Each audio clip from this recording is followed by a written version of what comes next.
For this final session on the DVD, what I want to do is I want to run through some synthesis and perhaps more importantly, the processing that you can apply on lead melodies.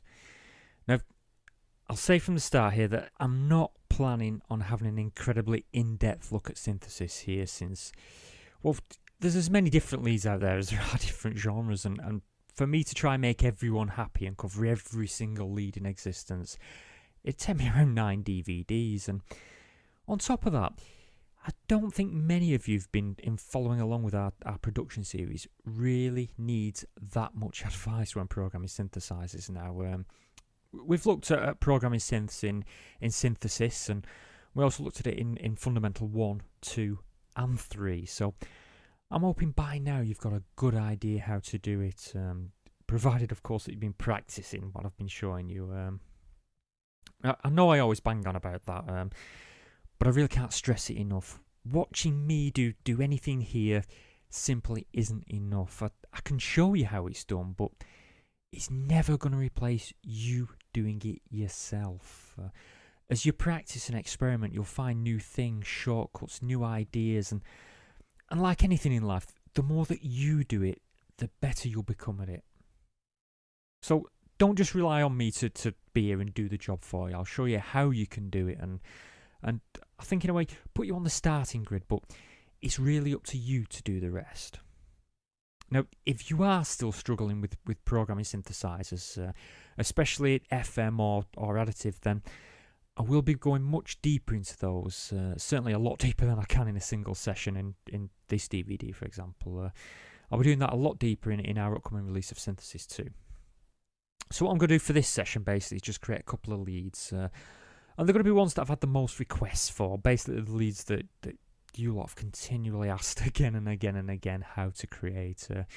I've been through all my emails and through a bit of the forums, and basically I've picked out a couple of different types of lead instruments. So what I'm going to do for this session is I'm going to create them in a synthesizer, and I think more important than that though is that I'll then show you just how important the effects and the processing are to create that final sound, how they can be used to help add some energy and some kind of drive to the music. And fundamentally, I suppose, it's the processing that's going to be important here.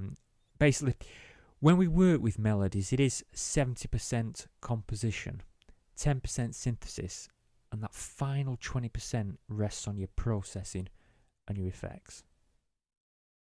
So with that in mind, what we'll do is we'll start programming. The first lead has to be one of the most requested leads of all. It's how do you write that bright trance lead, that hands in the air, uplifting trance.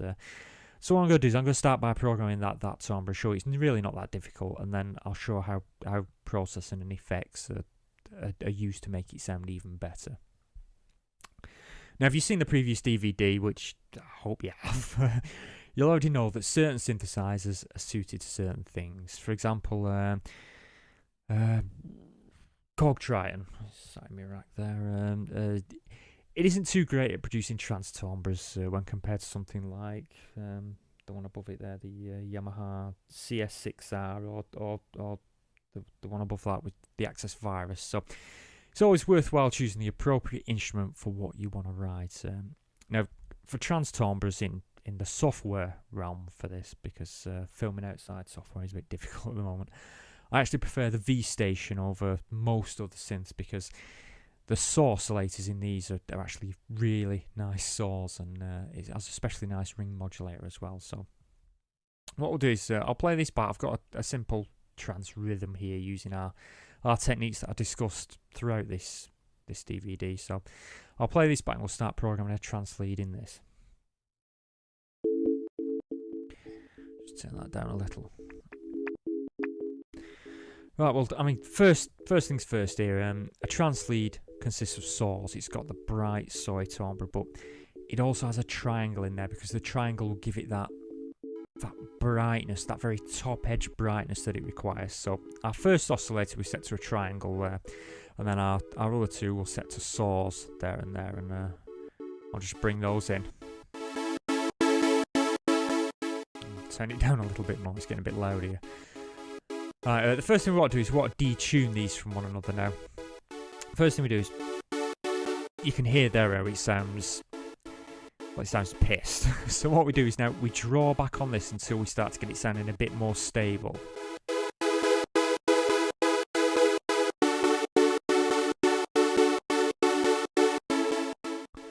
Sounding fairly stable there. So what we'll do now is we'll detune this one. Again, right away until it sounds just wrong. And then we slowly draw it back. Now I imagine this one's going to be closer to centre this. About there. Now we'll adjust our amp envelope now. We've got a general timbre there, so what we do is move over to our amp envelope and sculpt the timbre now. Our decay is going to control the pluck, so we need a fair pluck there. So leave our decay around there. Sustain, we want that pretty much full. So we get that length there, and then we just adjust that so the notes just join together.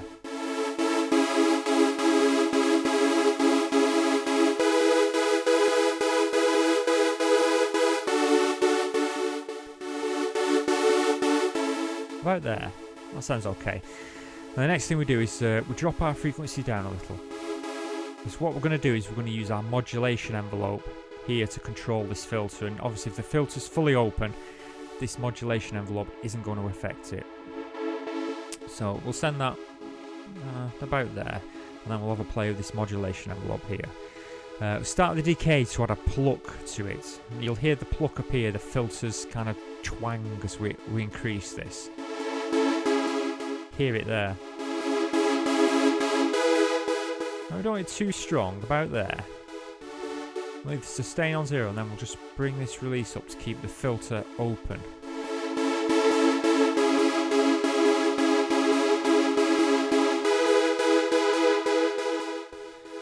A little bit of resonance in just to bring that top end up at the cutoff point.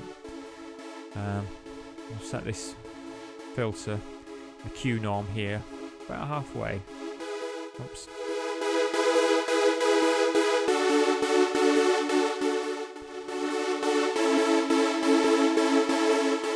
Now the big secret here to these hands in the air kind of transforms recently has been ring modulation. You'll hear as we introduce this, it kind of thickens the timbre out a bit, gives it a bit more life, a bit more bite.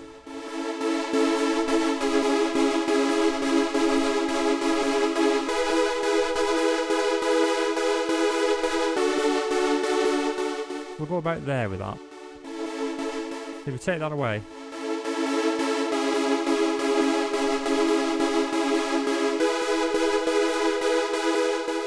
we'll just detune that a little, I think.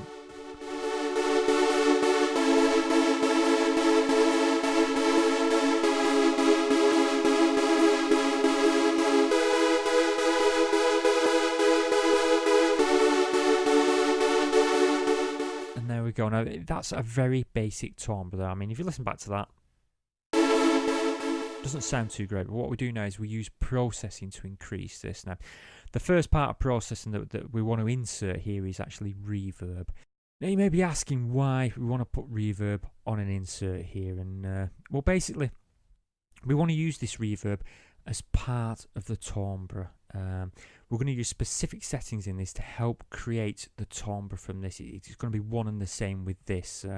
When we come to mixing, we probably will put another reverb in and use that as a send effect, but for the moment we want to use it as an insert effect for this, just to help create part of that timbre. So what we'll do is we'll call up the space designer for this, I think.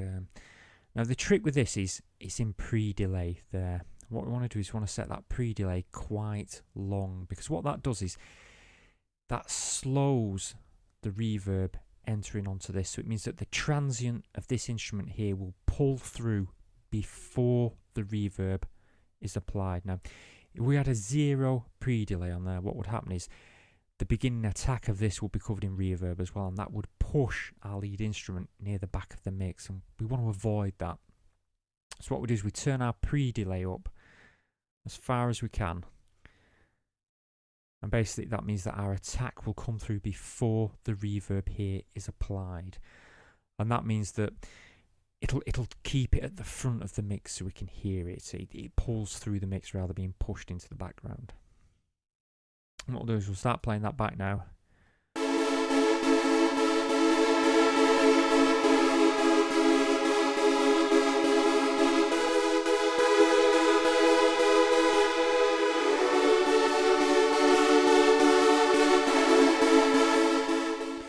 take that away and bring it back.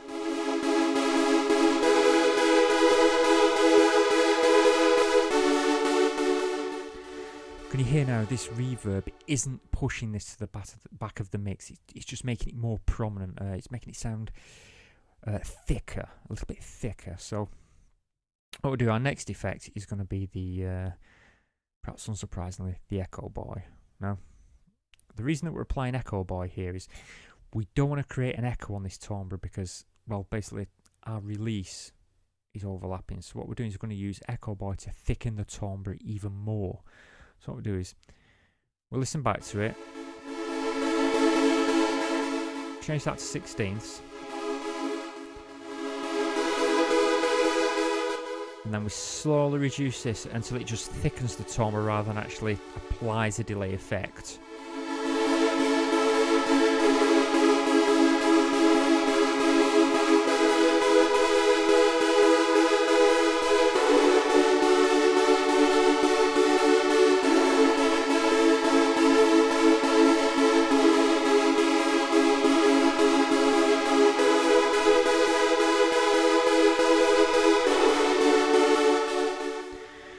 Now, the next effect in line that we want to apply now is Filter Freak.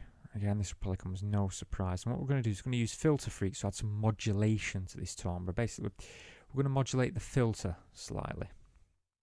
So what we'll do is we'll switch that up for full now, and I'll set that to a rhythm. Sync it to tempo. We'll set it over 2 bars, I'd say. And then we'll just exponential. And we'll just slightly off, so it just rolls past our centre point. And we'll drop that frequency down a little and we'll just modulate it slightly, and then just listen.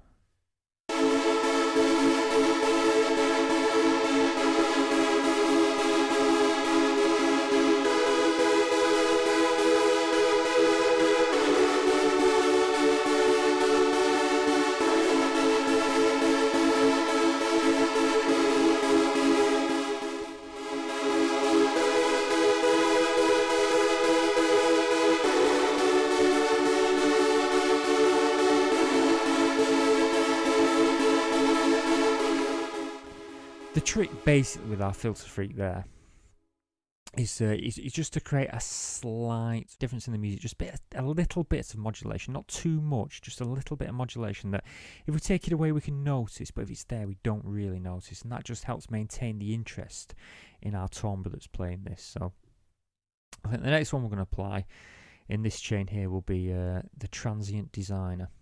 Basically what we do now is we listen back to it and we can use our Transient Designer here to sculpt the timbre itself. So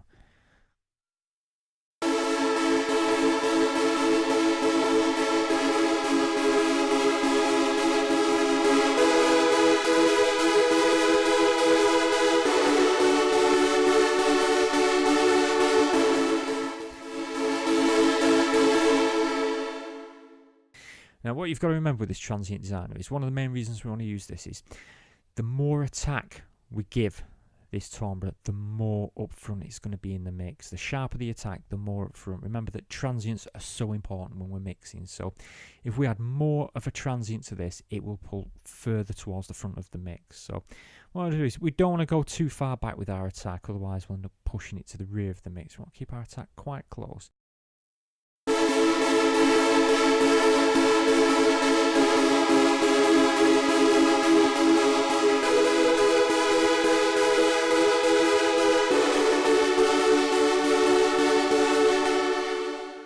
And finally, what we want to put on this one is our SPL full ranger, and what we're going to do is basically we're going to use this to again play with the timbre of this riff here. Now the reason for that is that we don't want to use a parametric EQ, we want to use a paragraphic EQ because, well, parametric's too clinical.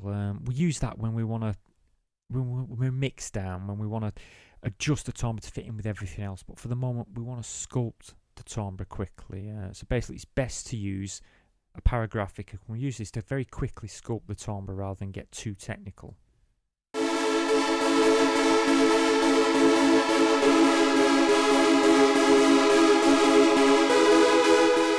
Obviously so we don't need anything down at 40 or 90. Remember that a lead instrument's going to reside somewhere around there.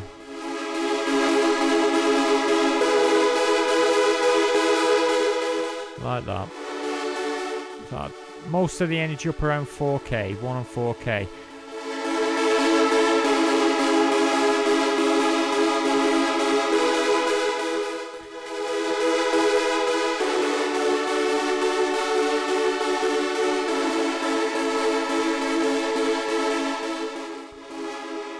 And there we go. Basically, that's the order of effects that would apply to a typical trance timbre. And in fact, most lead timbres we follow with the Space Designer, Echo Boy, Filter Freak, just had that little bit of modulation, the SPL Transient Designer, and the Full Ranger. Now, a further processor we can add here is actually the soft tube, the compression. And what we do basically with our soft tube is, we'll just call this on our Tube Tech CL1B. What we do basically with this is we adjust it so that the timbre is just breaking through our threshold, so we're applying it. We set a very fast release, and what we do is we adjust our attack so that the compressor sweeps in slowly, so more of the energy is at the rear of the timbre than at the front. Now, it won't particularly work on this timbre here, because if you look at our settings there, we've got quite a long release, so they're overlapping, so really our compressor will never get the chance to relax and reapply it, but we can use it in shorter, stabbier timbres. So I think actually what we'll do is we'll do that now.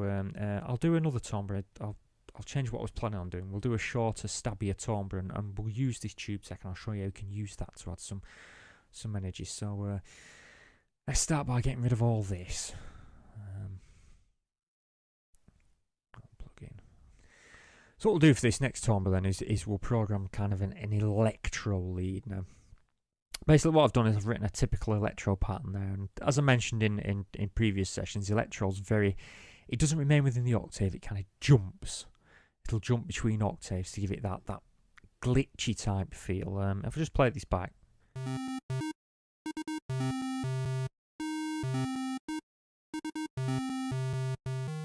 Well, honestly, it doesn't sound too great there, but we are going to create the actual timbre in here, so hopefully it is going to sound a little bit better. So what I'll do is we'll create the timbre first, and then we'll have a look at how we can affect that timbre, how we can work with it and apply processing to make it sound better and add that drive. So we'll get a basic timbre in here first. Now, obviously, the electro's based around quite soy type waves. A little weak, that we want something a bit dirtier. That's alright. Let's try another one of those.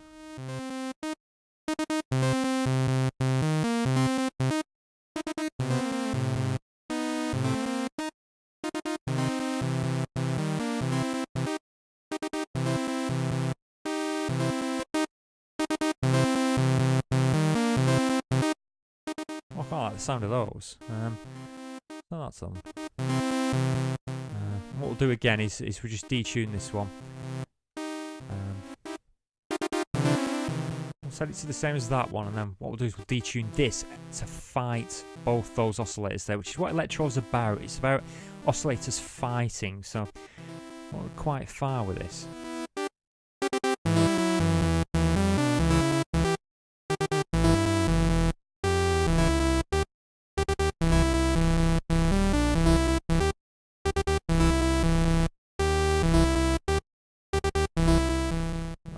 Up there.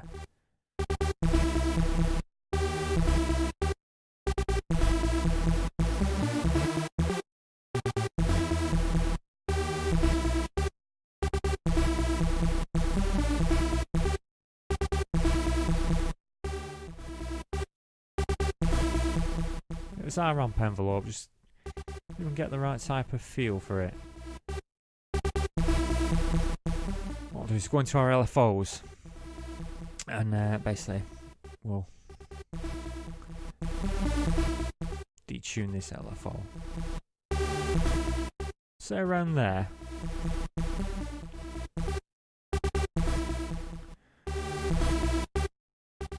Pulse width modulation, just to get that horrible detuned effect. And we'll re-trigger that LFO over and over every time it restarts.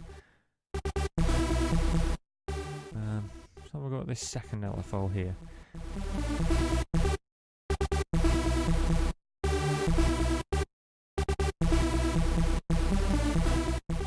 This third one detuned as well. Around the same.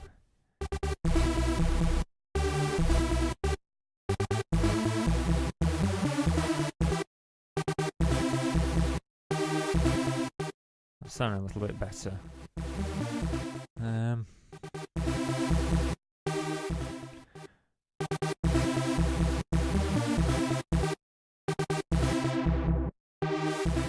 bit of glide on there, 16s, so we get that sweep up that you can hear there as it glides between the two notes.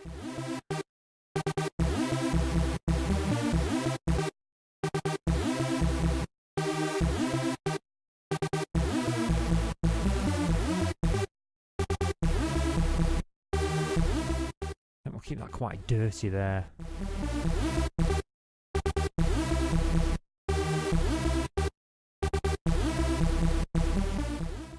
Right, now again, first thing we can apply here is some reverb. Let's go for our Space Designer.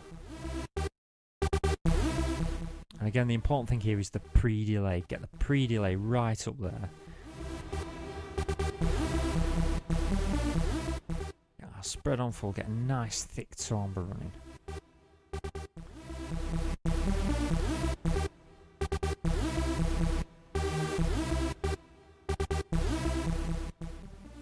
Such a long tail on it.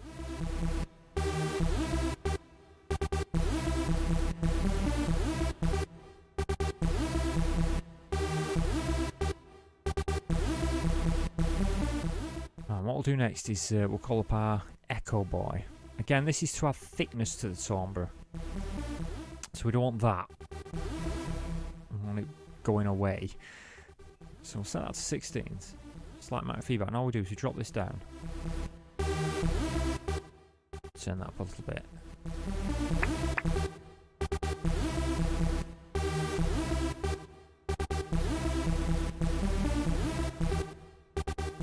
And then perhaps unsurprisingly we come back to our filter freak again.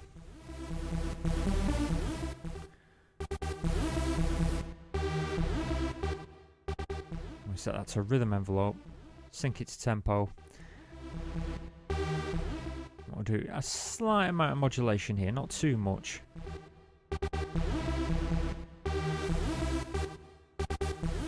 And we want this as a faster modulation because it's quite a fast tempoed lead.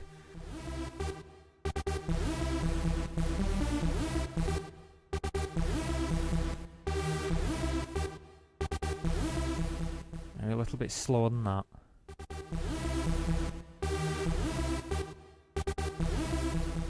And just that slight bit of modulation is going to give it that little bit extra interest. It's just like with the drums, as we did with the drums, that little bit of interest in there. Now what we do next, we call up our dynamics and we call up a noise gate.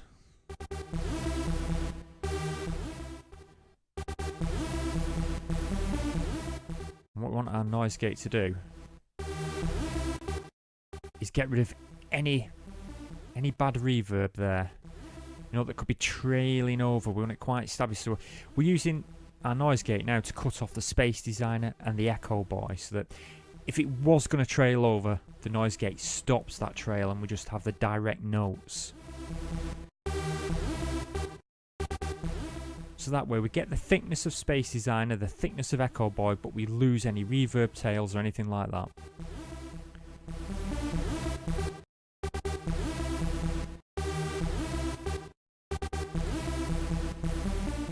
And again, we're going to our SPL. We'll call it the Transient Designer.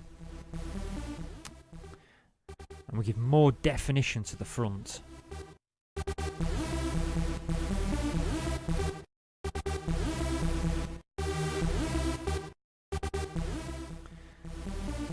And then go to our SPL 4 Ranger.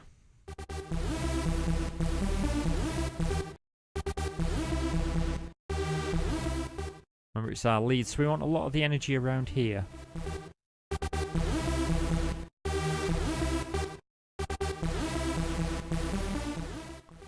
See, we keep most of our energy around there because that's where our lead will sit in the main mix. And finally, we'll do is call up our compressor as an insert. Now we want our soft tube CL1B. And then what we do is increase our threshold so we can see our registers there.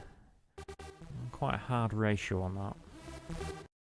And then what we do is a very fast release, but what we do now is with an attack like that, the compressor will come in as soon as every note starts. What we want to do is we want the compressor to sweep in and give some dynamics towards the end of the note rather than the front. And what this does is this adds a bit more energy, a bit more drive to the music.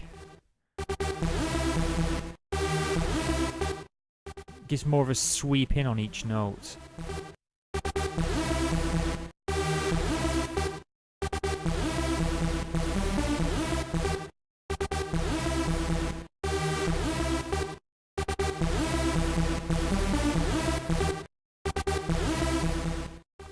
Now obviously we don't want to go too mad there, because the problem is if we go too mad, people are going to be able to pick it out. We need to make it so that the listeners can't really hear it. If you take it away, it's noticeable, but if it's applied, you can't really notice it. So if you listen to that, and I'll start to take away all the effects we've applied.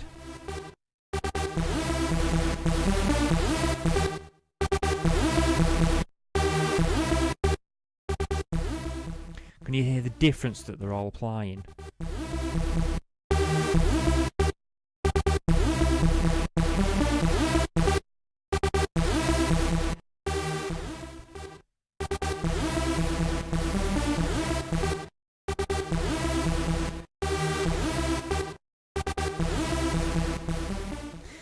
Now, I said at the beginning of this session, this has just been a quick, brief run through of the synthesis because, well, there's just too many leads out there to make, and lead melodies always tend to be a very individual creative taste, in my opinion. Whilst the bass timbre is pretty much just a bass timbre, it's the lead instrument that labels your track for what it is, and therefore I always find it's an incredibly independent, creative thing to create. So what's more important here in this lesson, what I want to get into more importantly than the synthesis, is the processing, since that's generally more generic. Now, I'm not suggesting for a moment that everything I've applied here is the only way to apply it, because it isn't. The effects are going to depend on the type of sound you want from your music, but having said that, the modulation that we've applied there is becoming a de facto in professional leads. Without creating some modulation, some movement and some drive through the processing, your leads will tend to come across as quite weak compared to all of the dance records out there. But as I said, you must remember to keep it incredibly subtle too. You don't want to draw particular attention to your lead, otherwise it'll lose its magic feel. As I said, the best way to view it is that if you take the modulation away, you know it's missing. But if you leave it in, you can't really tell it's there. Just remember that composing a melody is 70% of the story, but that final 30% is down to the timbre and the processing. And of those two, it's the processing that's more important. A great melodic line will be ruined by a poor timbre, and a great timbre will be ruined by a poor melodic line. You've got to mix them all together, and that's where the theory you've learnt here must mix in with your own creativity. And I can never stress that enough. No great music has ever come from just copying somebody else's lead melody, their harmony, their bass, their drums. It's come from the artist. And that artist doesn't care what anybody else thinks. He just writes what he or she wants to hear. You see, the thing is, if you write music for other people, if you say, oh, I love Sasha's music, I want to copy his toms, I want to sound like Sasha, you'll never get anywhere. Now, if you write it for yourself and just let other artists become an influence to you, then you're on the road to being a true artist. And if you're good at what you do, your music will become popular. Just remember that all dance music genres out there are a result of the artists doing what they want to do. And you got to think, if that wasn't the case, we wouldn't have any of the genres today. So if you write something that doesn't sound like anything else, it's something you should be proud of. Play that out, let people hear it. If it's good enough, you could be responsible for starting a whole new genre of music.